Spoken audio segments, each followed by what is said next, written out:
Oke, ngelanjutin yang kemarin. Kemarin itu ada harus ada penambahan status transaksi. Di sini ada sukses, ada pending ya.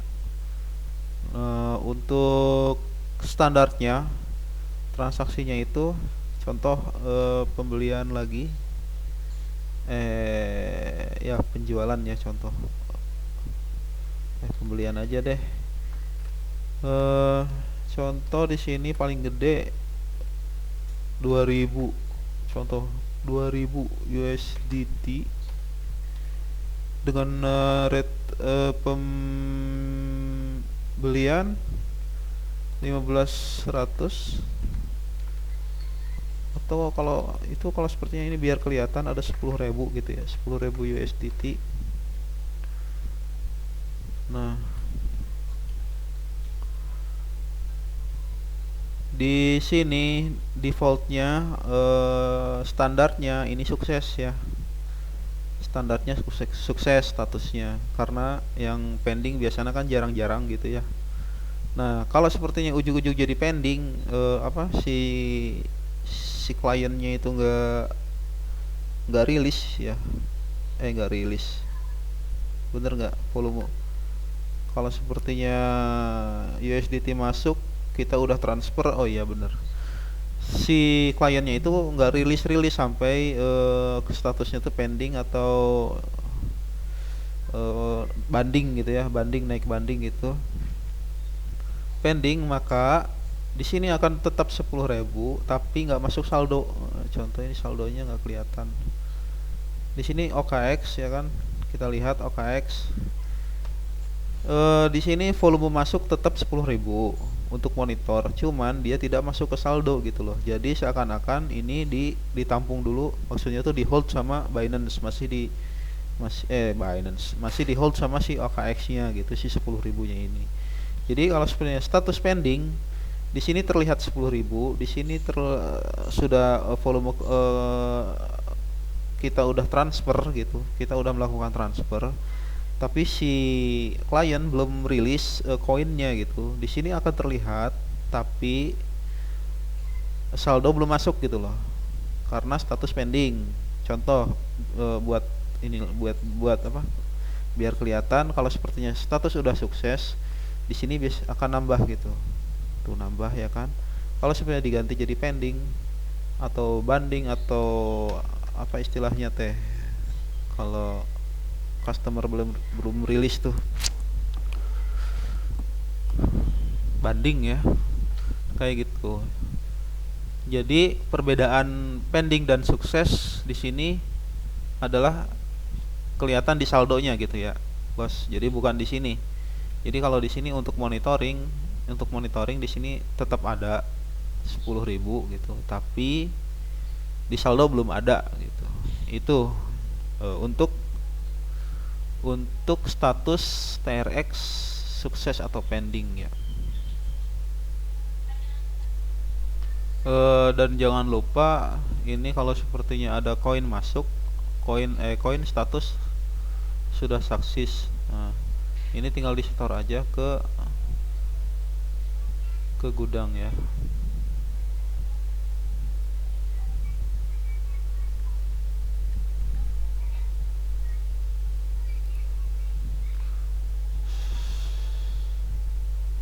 Seperti itu.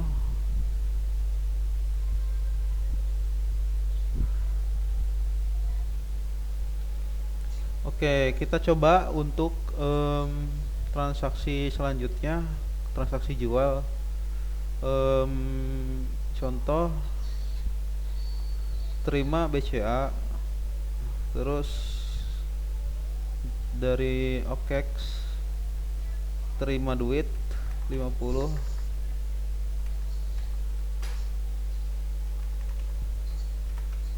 5 juta. Rate jual, karena ini transaksi jual, rate jual pasti lebih tinggi, 15.300 contoh. 15.300.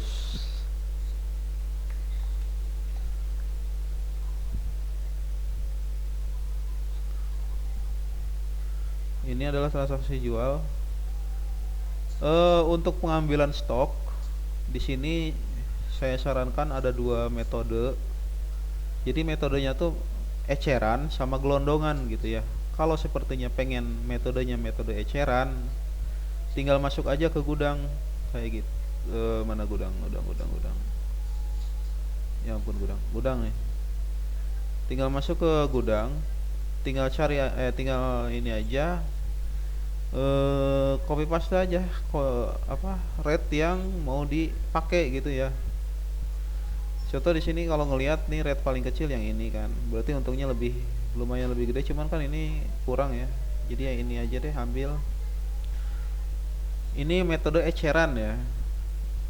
Klik 1 2 3, lalu refresh formulanya. Nah, di sini akan berkurang di gudang akan berkurang, alias di sini ada outnya itu ya 600 dikurangi 300, jadi sisanya segitu gitu ya. Nah, ini yang metode eceran.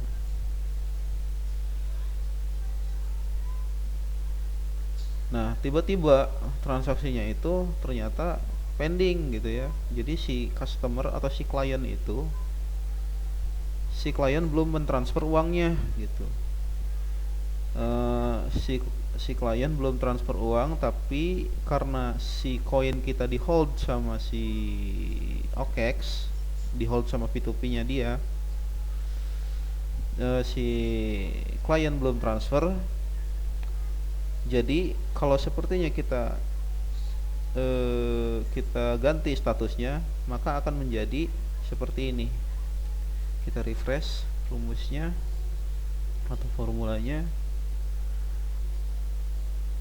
Nah, di sini tidak akan terjadi apa-apa, tapi di gudang kita lihat, di gudang mana, gudang. Gudang masih ada, coy. Sorry, bukan di gudang, tapi maksudnya tuh di ini nih, di IDR-nya berarti kan belum masuk nih. Jadi ini apa, BCA ya. Kita lihat BCA. Kita lihat perbedaannya ya. Jadi perbedaannya tuh kalau seperti status sukses, saldo akan masuk ke BCA gitu maksudnya tuh. Coba kita refresh formulanya. Nah, jadi 135 kan. Nah, kalau sepertinya ini tiba-tiba ternyata setelah transaksi si klien belum mentransfer, tapi dana USDT kita udah di hold kan sama sama OKX-nya. Nah, kita refresh, dia saldonya itu akan belum masuk gitu loh. Jadi status pending atau sukses ini akan terlihat di saldo, bukan di sini gitu. Kalau di sini akan terlihat catatannya karena untuk monitoring kayak gitu. Itu untuk status sukses atau pending. Dan untuk metode input penjualan gitu. Contoh lagi, kalau sepertinya ada penjualan lagi masuk Mandiri dari USDT Binance. Mana Binance atau dari Huobi dulu dah, nanti Binance terakhir, KuCoin, lalu di sini 7 juta dengan rate 15.350 contoh. Refresh formulanya.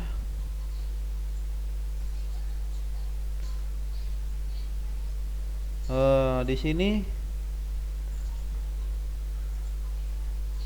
bentar, mengulang yang tadi.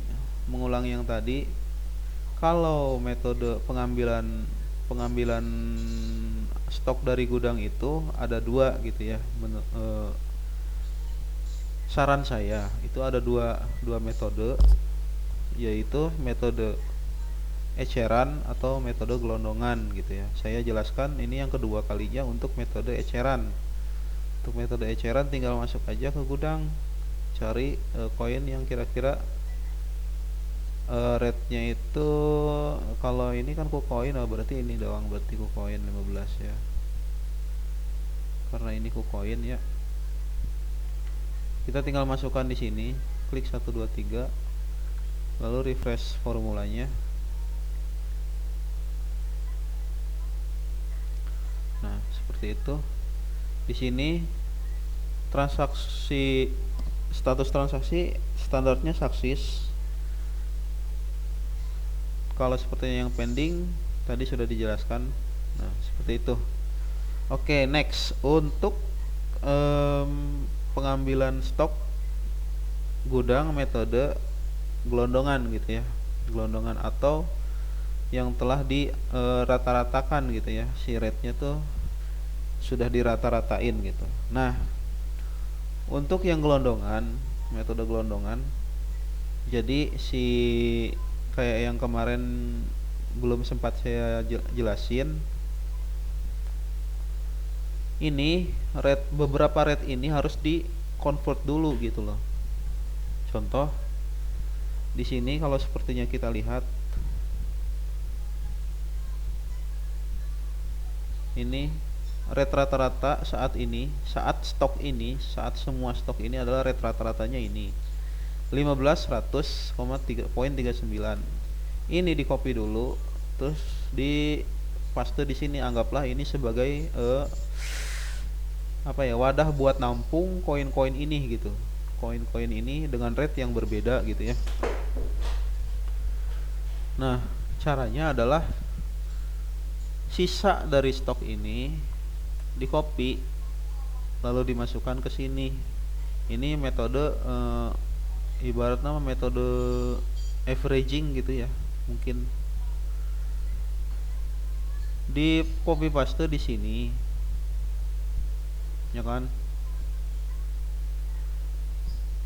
Balik lagi ke gudang, di copy paste sisanya itu rate-nya di copy juga, di copy di stok. Nah, di sini adalah akun keluar. Akun keluarnya itu apa sih? OKX kan. Nah, seperti itu. Ini dikasih judul aja averaging gitu, AVG.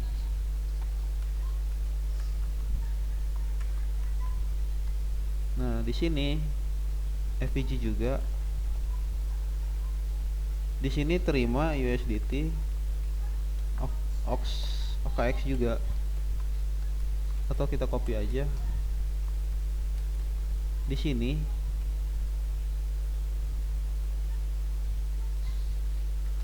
rate-nya akan berganti. Rate-nya di sini harus yang tadi yang dibuat penampungnya gitu loh, maksudnya tuh. Yang ini di paste,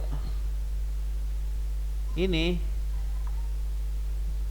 dijumlahin atau digini aja, sama dengan sum kurung buka, ini semua dijumlah. Ini tergantung masing-masing mau pakai rumus kayak gimana gitu ya. Salah, bukan ini coy. Ini terima, ya ampun. Ini sama dengan sum kurung buka, yang ini di sum gitu ya. Jadi penjumlahan koin yang mau ditampung ke dalam satu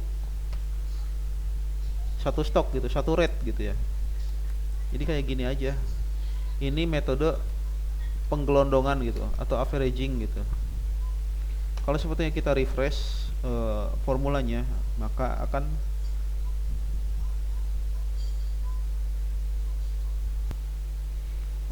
yang tadi itu sampai ini sama dengan sum kurung buka ini sampai sini gitu kan. Jadi yang masuk itu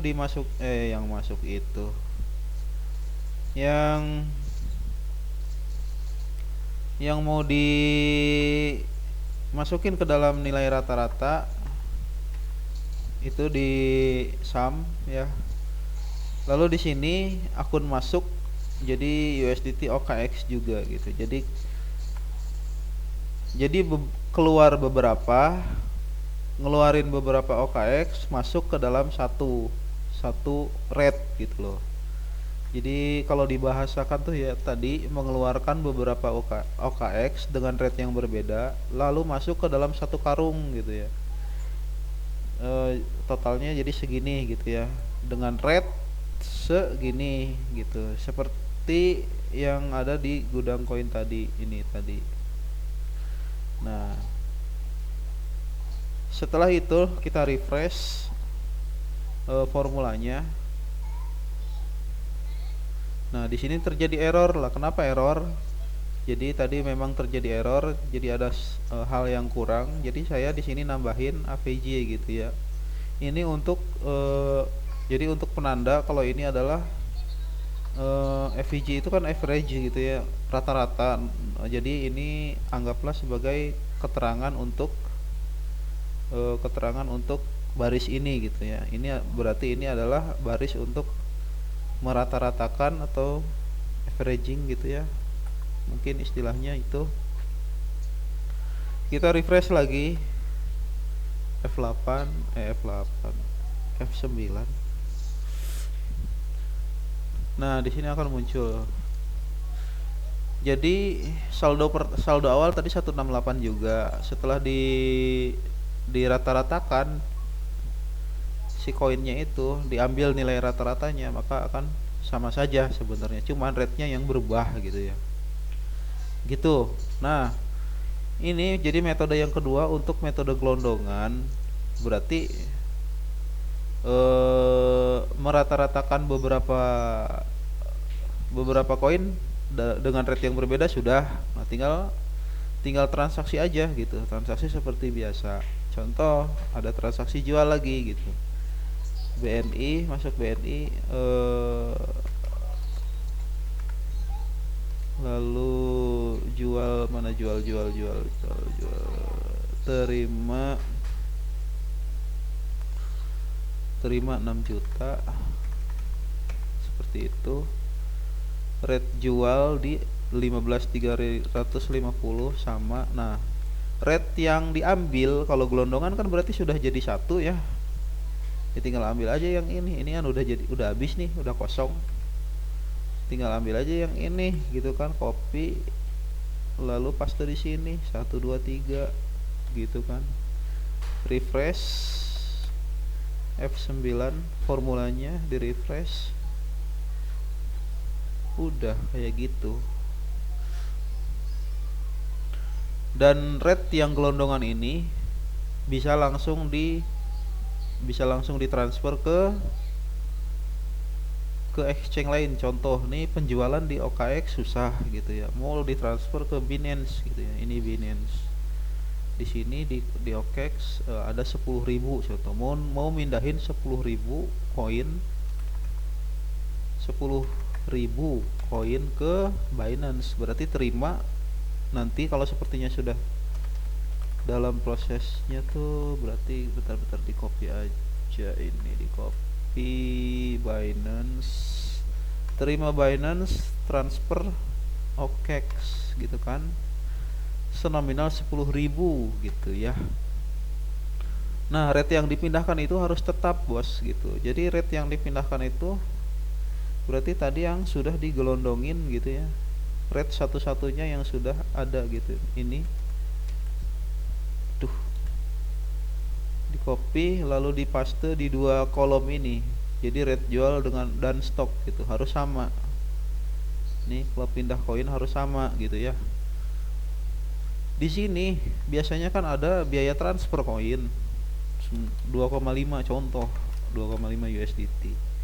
Refresh aja, refresh formula. Nah, jadi di sini akan ada perpindahan gitu ya. Terima 10, lalu transfer volume keluar 10.000, lebih 2,5 yaitu biaya transfer tadi. Nah, di sini estimasi kerugian adalah 37 ribuan. Nah, ini rate-nya itu tidak berubah karena biaya transfer koin itu langsung masuk ke dalam kerugian gitu loh. Langsung masuk ke dalam kerugian. Jadi langsung direkap di untung rugi gitu. Gitu. Logikanya kan kayak gini. Kalau sepertinya eh, si biaya ini tidak masuk ke dalam untung rugi, berarti rate-nya yang berubah dong. Nah, karena ini rate-nya tidak berubah, jadi biaya transfer itu akan masuk ke dalam untung rugi gitu ya. Jadi di sini sudah minus 37.000. Minusnya itu sudah convert ke IDR gitu, kurang lebih jadi kerugiannya seperti senominal 37.000. Oke. Ini saldo sudah berkurang, lalu masuk ke Binance dong, gitu kan. Seperti itu untuk perpindahan koin ya. Sampai di sini dulu. Kalau sepertinya ada yang mau ditanyain boleh via WhatsApp nanti gitu ya. Saya mau lanjut lagi, mungkin ada beberapa yang masih kurang, atau kalau sepertinya ada yang masih kurang, tinggal itu aja japri.